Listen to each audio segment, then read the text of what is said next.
Hello everyone, welcome to my channel doctor Amit anatomy की पाठशाला। Uterus पे दो वीडियोस हैं मेनली। फर्स्ट वीडियो में will discuss the introduction, location, normal position and angulation of the uterus, parts of uterus, uterine cavity, blood supply, lymphatic supply, nerve supply, and in second part we will do the sports of uterus. Both are very important. Uterus part 1. First part की बात करें तो first of all we will do the introduction. What is uterus? Uterus is known as womb in the layman language. It is known as hyster. तो hysterectomy या हिस्टर से related जो भी आप वर्ड पढ़ते हो these are related to the uterus. Uterus is thick muscular organ. So ये thick muscular organ है and this organ will provide nutrition and space to the fertilized ovum, and it will give space to this ovum to form the fetus. तो full embryo यहीं develop होगा uterus में, तो ये उसके लिए space provide करता है। Then at the time of childbirth which is known as the parturition के टाइम यूट्रस की जो मस्कुलर वॉल है ये हेल्प करती है, इसकी कॉन्ट्रैक्शन होगी, इसकी वजह से fetus will expel out. So like this uterus is helpful in expulsion of fetus also. Location uterus pelvis में कैसे ऑर्गेनाइज्ड है या कहाँ पर लोकेटेड है इस डायग्राम के अकॉर्डिंग देखेंगे। तो this is the anterior side and this one is the posterior side. So anterior से पोस्टीरियर यूट्रस किन ऑर्गन्स के रिलेशन में है ये सारा भी पढ़ेंगे। सो यूट्रस इज लाइंग ओब्लिकली, आप इस डायग्राम से देख सकते हैं यूट्रस ओब्लिक है, स्ट्रेट नहीं है, it is lying obliquely and it is lying between the urinary bladder and the rectum. So rectum और urinary bladder के बीच में यूट्रस प्रेजेंट होता है। सेकंड डायग्राम में भी देख सकते हैं आप। So this is the anterior side, this one is the posterior side. Here this is the uterus, ये यूट्रस है, इससे आगे we have the urinary bladder and posteriorly we have the rectum. So आपने पेरिटोनियम वाले lecture में ये पढ़ा होगा, पेरिटोनियल फोल्ड होता है। जो फोल्ड यूरिनरी ब्लैडर को कवर करता है, then it will cover the interior side of the uterus like this. तो बीच में गैप रह जाता है, यूट्रस एंड यूरिनरी ब्लैडर के बीच में जो फोल्ड का गैप होता है, this gap is known as uterovesical. Vesical is urinary bladder, so this is the uterovesicular pouch. So anteriorly we have utrovesicular pouch and posterior to uterus is present the rectovesicular pouch. So peritoneum वाले lecture में ज्यादा clear हुआ होगा। Like this we have the peritoneum. First diagram में देखिए yellow colour में अगर हम पेरिटोनियम ड्रा करें, सो लाइक दिस। तो यूट्रस और यूरिनरी ब्लैडर के बीच की space is uterovesical space and uterus and rectum के बीच की space is the recto uterine space या pouch. Uterus is mobile organ, that means uterus move कर सकता है। सो यूट्रस कब मूव करता है? With the position of bladder. So bladder empty like this. अगर ब्लैडर फुल होता है तो ब्लैडर की अपनी पोजीशन चेंज होती है, उसके साथ यूट्रस भी अपनी पोजीशन चेंज करता है। Same if rectum is full then uterus will change its shape. So uterus is mobile organ. Laterally दोनों साइड ये पेल्विक वॉल से अटैच होता है through the broad ligament. Broad ligament पे अलग से लेक्चर है, वहां से आप देख सकते हो। Size and shape of the uterus. So uterus की शेप, यूट्रस इज पायरिफॉर्मिस। सो ये पायरिफॉर्मिस टाइप है या ये पेयर शेप स्ट्रक्चर है। इसकी मेजरमेंट देखी जाए, लेंथ इसकी है that is 7.5 centimetre and the breadth is 5 centimetre. इसकी अपनी thickness is 2.5 centimetre. Weight is about 30 to 40 grams। Normal position very important. Normal position या एंगुलेशन यूट्रस की कैसी होती है बॉडी में? So uterus is normally anteversion and anti-flexion in position. It is very important MCQ question as well as viva question. So uterus anti-flexed है and anti-version है, आगे को है sir anterior side, this is posterior side। sagittally देखें तो so ये क्या होता है anti-version and anti-flexion? First of all anti-version. What is this anti-version? The angle between long axis of uterus and the long axis of vagina. Second diagram में देखिए long axis of vagina and the long axis of uterus, इनके बीच में जो angle है, so angle between long axis of vagina and the long axis of uterus, इनके बीच में जो एंगल है that is known as the angle of anteversion. It is about 90 degree. So first angle is angle of antiversion, it is about 90 degree, and second is the anti-flexion. Anti-flexion में the angle between the long axis of uterus and the long axis of cervix. So ये cervix और uterus के बीच का angle है. Cervix और uterus के बीच का angle is anti-flexion. Uterus and vagina के बीच का angle is anti-version. Anti-flexion is 125. इससे अपोजिट कर दें, that is the retroversion. अगर ये यूट्रस बैकवर्ड ऐसे रेक्टम की साइड को अगर प्रेजेंट होता, that is known as the retroversion, that is known as backward tilt of uterus with relation to the vagina. So normal position is anti-version and anti-flexion. It is normal.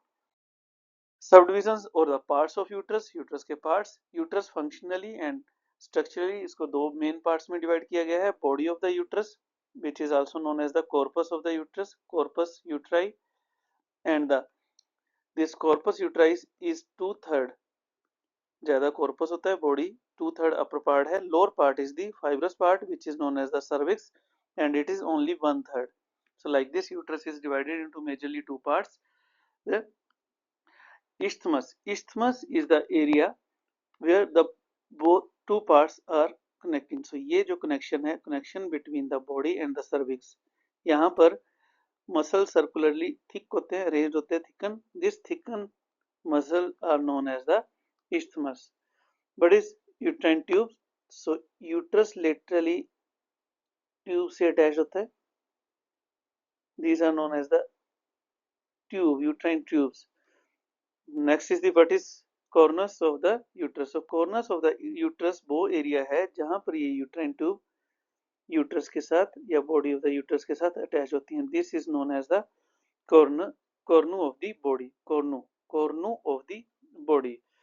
Now uterus की अगर हम parts की बात करेंगे, majorly तो हमने बोला body and the cervix. Otherwise हम जब इसको study करते हैं, we have the fundus, then body, then two lateral borders and the cervix.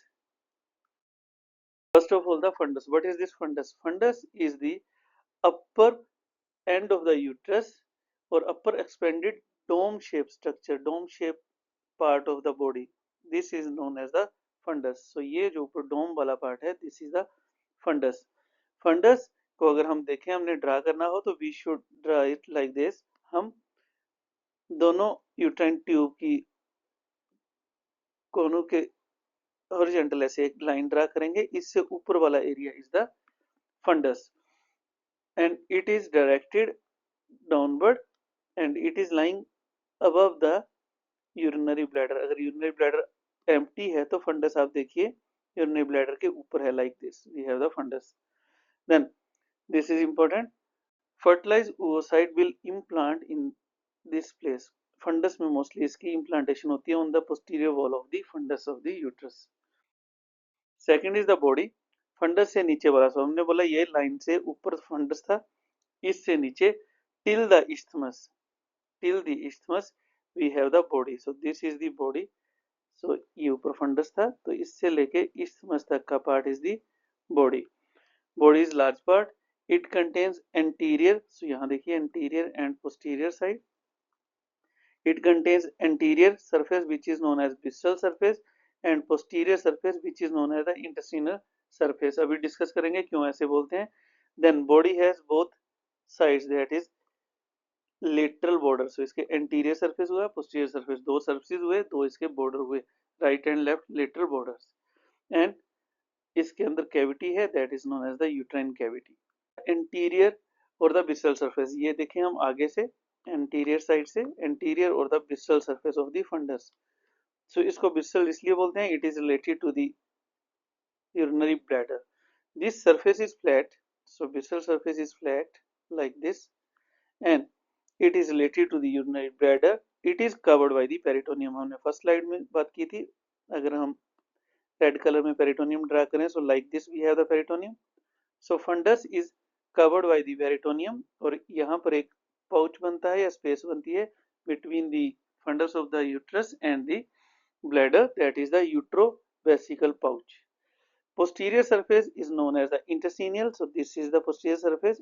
It is known as intestinal surface because it is related to the intestinal coils. यहाँ coils of intestine होती है, terminal part of ileum या sigmoid colon, and it is convex.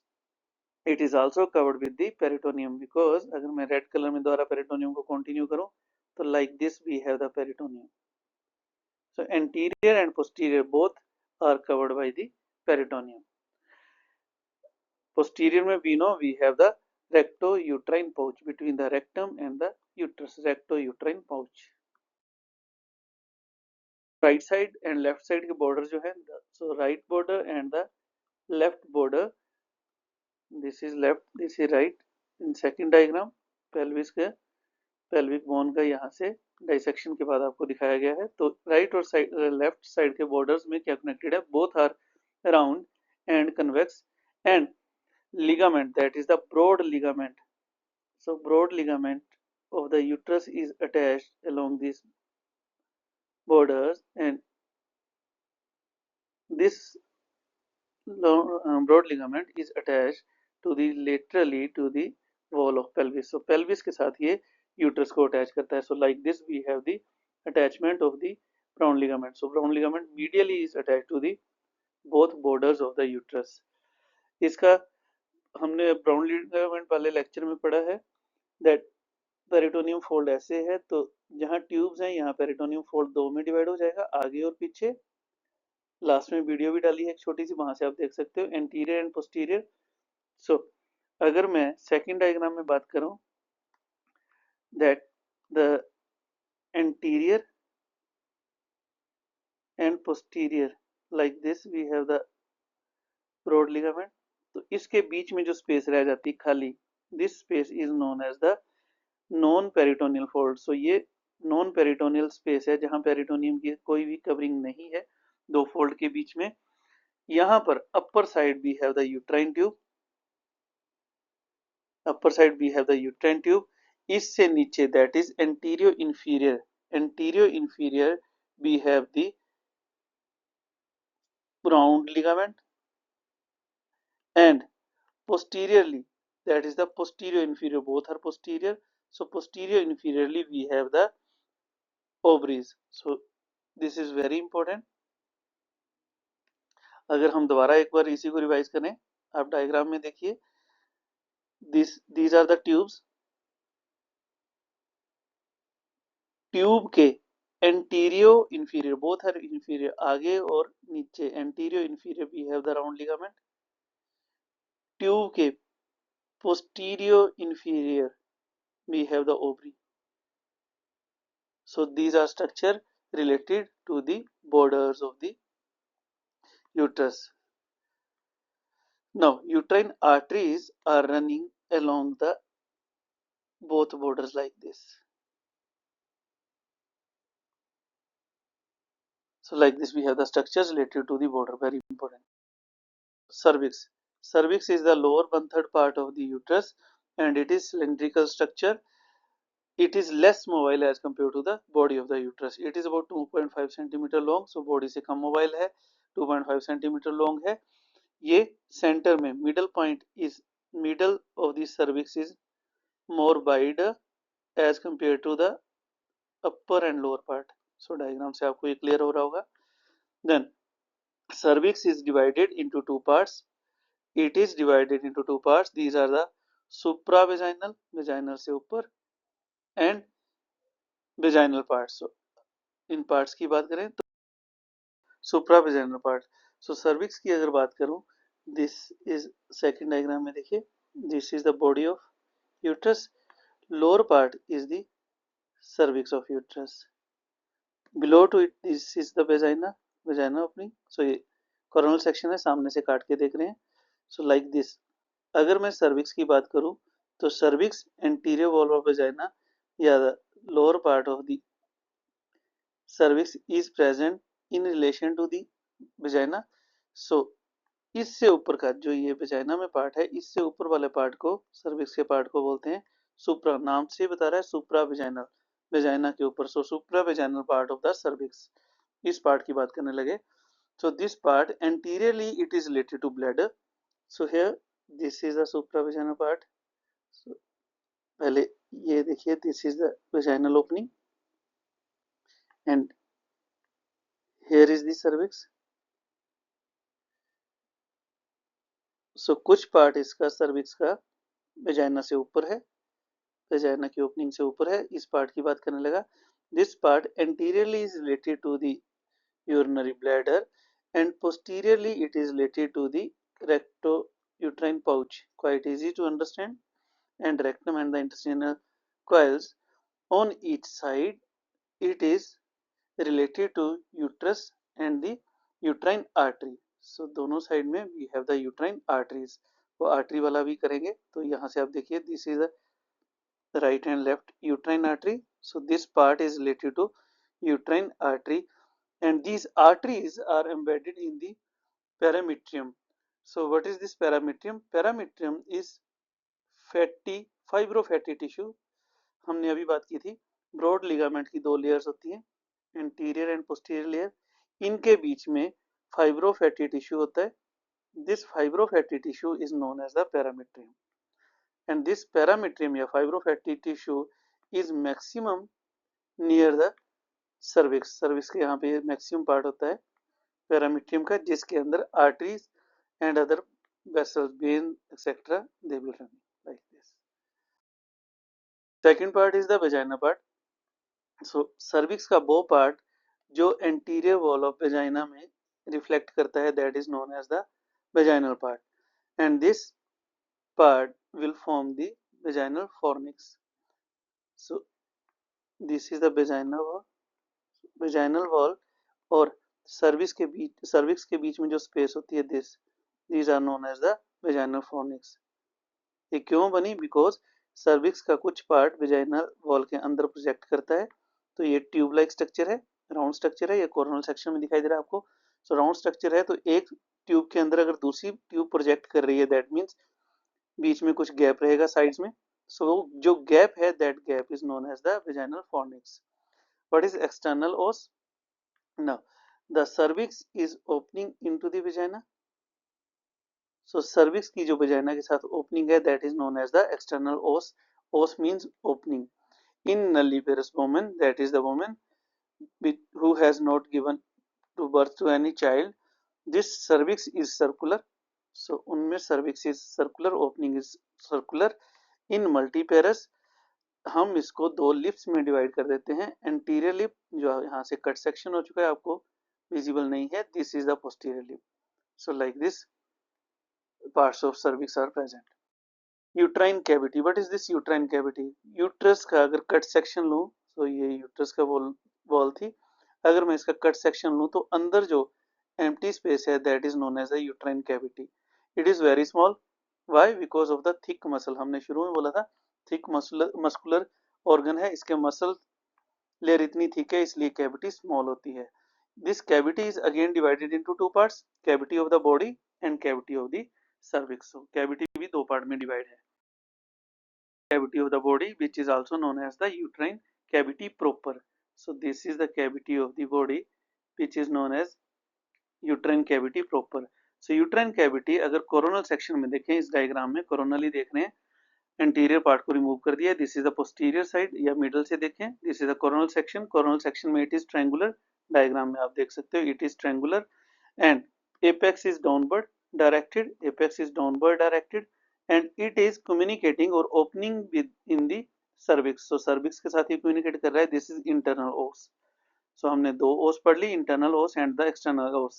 So os are related to the cervix. तो cervix की internal os अंदर है, जो body of uterus के साथ communicate करती है. external os or cervix is communicating with the vagina. So like this we have two oses of the cervix. Now implantation of the zygote will occur in the upper part of the posterior wall of the cervix of the cavity, uterine cavity के upper part में या funds में, यहाँ normally implantation होती है.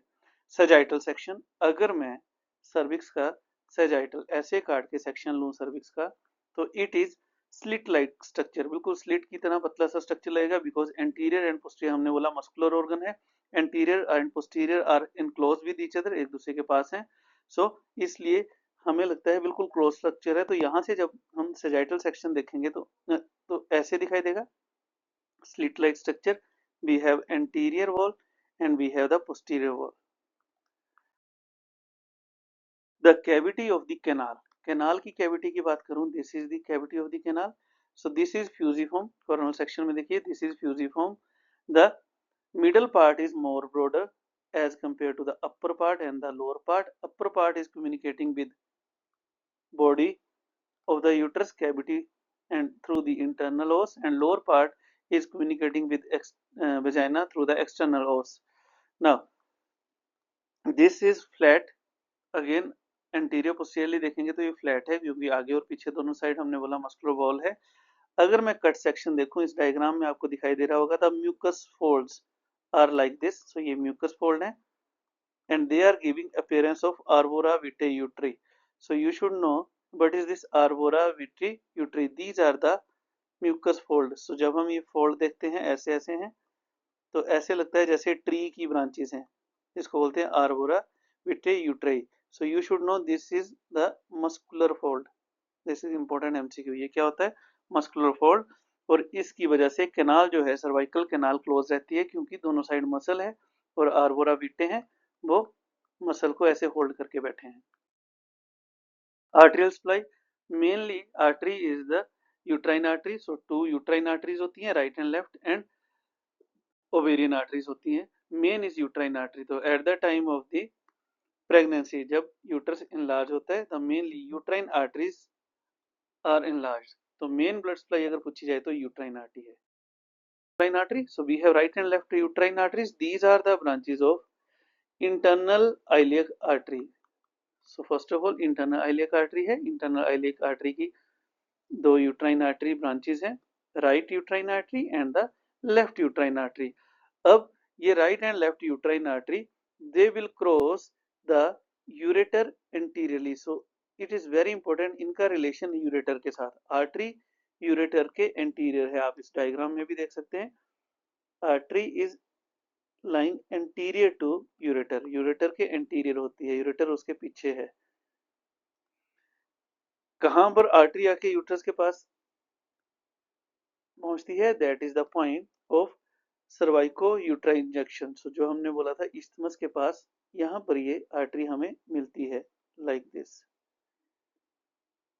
then this artery will ascend, will give branch, ascending branch which is tortuous. You can appreciate it is tortuous, and this artery will give branches to the body of the uterus, fundus, and the upper part of cervix, and then it will move laterally toward the hilum of the ovary, and it will anasmose with the ovarian arteries, and it will give second branch, that is the descending branch. This descending branch is again tortuous.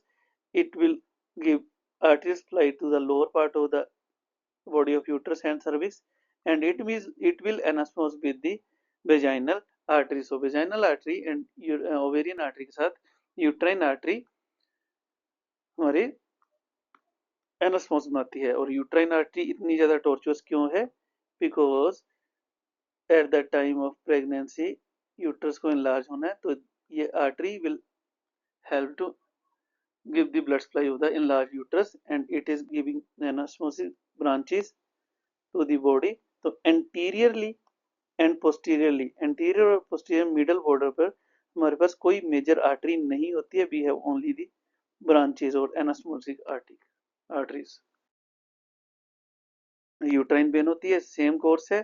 So uterine when भी anterior and posterior like this they are present, and then same course laterally, lateral border में they will run and they will pass in front of the ureter, and then they will continue on the sides and they will drain into the right and left internal iliac veins. So internal iliac artery की branches the uterine artery, or uterine veins will drain into the internal iliac vein. They will also form anasmosis with vaginal and the ovarian veins. Now lymphatic drainage, अगर हम uterus को divide कर दें upper part, middle part and lower part, upper part one, middle part and lower part, तो ऐसे इसकी drainage है। Otherwise इसके जो प्लेक्सिस हैं, इसके अंदर तीन तरह के प्लेक्सिस होते हैं। These are the endometrial plexus, myometrial plexus and subperitoneal. Endometrium और मायोमेट्रियम की बात करते हैं हम जब इसकी हिस्टो की बात करेंगे। सो यहाँ पर तीन तरह के कम्युनिकेटिंग प्लेक्सिस होते हैं, दैट मीन्स ये प्लेक्सिस आपस में भी कम्युनिकेट कर रहे हैं। These are the endometrial, myometrial and subperitoneal plexus. यहाँ पर पहले लिम्फ ड्रेन होगी, देन ये लिम्फ वेसल्स के through different different lymph node में ड्रेन होगी। अपर पार्ट की अगर बात करूं मैं, अपर पार्ट की बात करूं लिम्फ नोड की, जो कि फंडस और अपर पार्ट ऑफ बॉडी को ड्रेन करेगा, तो ये lymph node mainly lymph node of this area are para umbilical, para aortic, aortic से याद रखते हैं, pre and para aortic lymph nodes. Then second part is the middle part. Middle part की बात करूं तो मिडल पार्ट के lymph node are mostly the, they will drain the lower part of the body and they will drain into the mainly internal iliac lymph node and the external iliac lymph nodes. Lower part, अगर lower part की बात करूं, lower part के they will drain the upper part of cervix and lower part of cervix and they will drain into the sacral lymph nodes, obturator lymph nodes, external and internal iliac lymph nodes.